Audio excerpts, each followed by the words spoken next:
Hello दोस्तों, welcome back at my channel welcome self. अच्छा बुरा के 4 पार्ट हमने ऑलरेडी सुन रखे हैं और जिन लोगों ने नहीं सुना वो प्लीज़ मेरे चैनल पे जाएं और उसे देखें, और जिन लोगों ने अभी तक सब्सक्राइब नहीं किया वो प्लीज़ सब्सक्राइब करें। जो सब्सक्राइब के बगल में घंटा है उस घंटे को एक बार दबाएं। तो अच्छा बुरा का 4 पार्ट जो चल रहा था, आज मैं उसका 5वां पार्ट लेके आया हूँ। लेकिन इस बात को स्टार्ट करने से पहले मैं कुछ 4 लाइनें बोलना चाहूँगा जो मैंने बहुत पहले लिख रखी थी। वो लाइनें कुछ ऐसी हैं। अक्सर मुकम्मल इश्क शिकायतों के लिबास में आ जाता है, रिश्तों में किस्ते और दिल में भड़ास आ जाता है। आशिक तो वही जिसका प्यार अधूरा, आशिक तो वही जिसका प्यार अधूरा, जिसे मिल जाता है उसके जायके में खट्टास आ जाता है। तो कहानी चल रही थी अपने हीरो की, जो एक तरफा प्यार का शिकार हो गया था और जहाँ उसने दिल लगाया वहीं उसका हार हो गया था। वो दुनिया के भी अदालत में जाके खड़ा हुआ, बट वहाँ भी उसकी सुनवाई नहीं हुई, क्योंकि एक्चुअल में उसकी इस बात को कोई सुनने को तैयार ही नहीं था, या यूँ कहें कि उसमें किसी को इंटरेस्ट नहीं था। अब ऐसे हालात में जो एक तरफा प्यार का मारा हुआ अपना आशिक है, वो क्या कहेगा सिवाय इसके कि खामोश हूँ ये सोच कर, खामोश हूँ यह सोच कर, वक्त है बुरा गुज़र जाएगा, सही गलत अच्छा बुरा कौन है, फिर कभी और देखा जाएगा, फिर कभी और देखा जाएगा। ये प्रॉब्लम सिर्फ उस लड़के की नहीं है, ये प्रॉब्लम सभी के साथ है। ये अपने हीरो की ही बात नहीं हो रही है। होता ये है कि जब हम प्यार में पड़ते हैं तो जब सेपरेशन होता है, ब्रेकअप होता है, तो होता ये है कि जनरली एक बात कही जाती है कि लड़कियां जल्दी मूव ऑन कर जाती हैं और लड़के नहीं कर पा रहे हैं। तो रीज़न क्या है? तो 2-3 रीज़न है एक लड़के के लिए। पहला जो आता है वो है उसका ईगो। ईगो मतलब उस बंदे को लगता है ये बंदी तो मेरी है, ये मुझे कैसे छोड़ के जा सकती है, मैं उसका हूँ, मेरा ईगो आ गया। वो ये समझने में ही बहुत टाइम लगा देता है कि नहीं वो चली गई, उसको लेट इट बी नहीं कर पाता है और उसी पार्ट में रह जाता है। तो बहुत टाइम लगा देता है अपने इस ईगो के क्लैशेस के साथ। सेकंड आता है सपोर्ट, जो बहुत इंपॉर्टेंट होता है। ये सपोर्ट 2 जगहों से आता है, या तो दोस्त होती है या फैमिली होती है। और बीइंग बॉय दोस्तों से भी नहीं कह सकता है कि मुझे कोई बंदी छोड़ गई है, क्योंकि उसका मजाक बनने लगता है, या उसको लगता है कि मेरा मजाक मेरे दोस्त बनाएंगे, मेरे पीठ पीछे हंसेंगे। और फैमिली में भी नहीं कह पाता है, क्योंकि वो कहते हैं ना कि मर्द को दर्द नहीं होता, मर्द रो नहीं सकता, तो वो ना खुल के रो सकता है और ना खुल के अपनी बातें दिल की कह पाता है। तो बातें उसके जद्दोजहन में चलती रहती हैं, बातें होती रहती हैं। इसके अपोजिट में लड़कियों को थोड़ा सपोर्ट मिल जाता है और उनके साथ चीज़ें थोड़ी सी अलग डिफरेंट रहती है। तीसरा जो पार्ट आता है वो होता है फियर। जब एक लड़का किसी लड़की से प्यार करता है तो पल दर पल, दिन पर दिन, महीने दर महीने, साल दर साल वो उसके साथ खुलता जाता है। लड़की उसकी कमियां, खामियां, अच्छाइयाँ, बुराइयाँ, वो हर एक चीज़ जान जाती है और फिर उसे समझ जाती है। और लड़का, या तो यूँ कहूँ, लड़का इतना स्पेस देता है कि लड़की उसको इतना समझ पाए। अब जब लड़की छोड़ के चली गई तो वो इस फियर में हमेशा रहता है कि अब जो दूसरी बंदी मिलेगी वो मुझे उस हिसाब से रहेगी कि नहीं रहेगी, क्या मुझे उतना उसके साथ खुलना है कि नहीं खुलना है, क्या मुझे समझ पाएगी कि नहीं पाएगी। तो ये सारी चीज़ें इन्हीं सब चीज़ों में घूम के रह जाती हैं।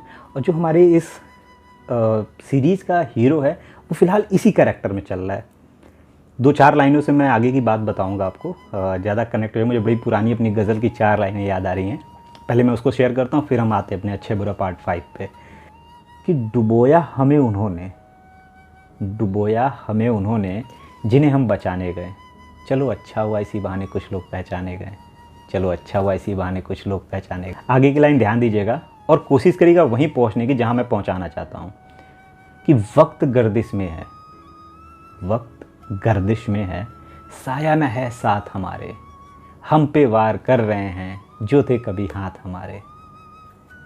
अब किस पे एतबार करें दोस्त, अब किस पे एतबार करें दोस्त, कत्ल हुआ उनके हाथों जिन्हें हम मनाने गए, चलो अच्छा हुआ इसी बहाने कुछ लोग पहचाने गए, कुछ लोग पहचाने गए। होता ये है कि जनरली जब आदमी किसी के प्यार में होता है तो हमें लगता है कि ये प्यार दोनों तरफ से है, या नफ़रत दोनों तरफ से है, या गुस्सा दोनों तरफ से है, या जो भी उसके मन में द्वेष आ रहा है वो दोनों तरफ से है। नहीं, जब हम किसी से प्यार करते हैं तो एक तरफा है। सामने वाला आपको प्यार करता है नहीं करता है वो उसका है, वो एक तरफा अलग हुआ। सेम ऐसे ही अगर मैं आपसे गुस्सा हूँ तो एक तरफा है, इसके अपोजिट में अगर आप मुझसे गुस्सा हो वो एक तरफा है। यही सेम चीज़ होती है कि जब हमें धोखा मिलता है, अगर मुझे लगता है कि सामने वाले ने मुझे धोखा दिया है तो ये मेरी एक तरफा सोच है। हो सकता है कभी सामने वाले को लगता है कि मैंने धोखा दिया है तो ये भी उसकी सोच एक तरफा है। ये प्यार ऐसा ही होता है। अगर हम प्यार करते हैं तो प्यार एक तरफी चीज़ है। आपको अपने हिस्से का प्यार करना होता है, सिवाय ये सोचे कि वो सामने से उतना प्यार मुझे देगा या नहीं देगा। क्योंकि जब हम गुस्से में होते हैं और द्वेष में होते हैं, एंगर मूड में होते हैं, तो हम कैलकुलेट नहीं करते हैं कि सामने वाले ने मुझसे उतना गुस्सा किया कि नहीं किया, मैंने उतना किया या नहीं किया। हम अपना पूरा का पूरा दे देते हैं। कुछ बोलना होता है हम ज़्यादा बोल देते हैं, हम कभी नहीं कैलकुलेट करते क्या सामने वाले ने हमसे बोला या नहीं बोला। तो ओवरऑल ये सारी जो सीरीज़ मेरी है, जो भी मैंने लिखा है, इन सब चीज़ों को डाला गया है। और ये जो बार बार मैं कहता हूँ कि ये एक तरफा प्यार, एक तरफा प्यार, एक तरफा हर चीज़ होती है। ये आपके हिस्से की चीज़ होती है जो आप करते हैं। बस गलत तब होता है जब हम सामने वाले से एक्सपेक्ट करते हैं और चाहते हैं वो सामने वाला बंदा वैसे ही समझे। ये चीज़ें तब समझ में आती हैं जब समय थोड़ा निकल जाता है या हमें ये फील होता है कि सामने वाले ने हमें डिच किया। ये अगेन एक तरफा ही होता है।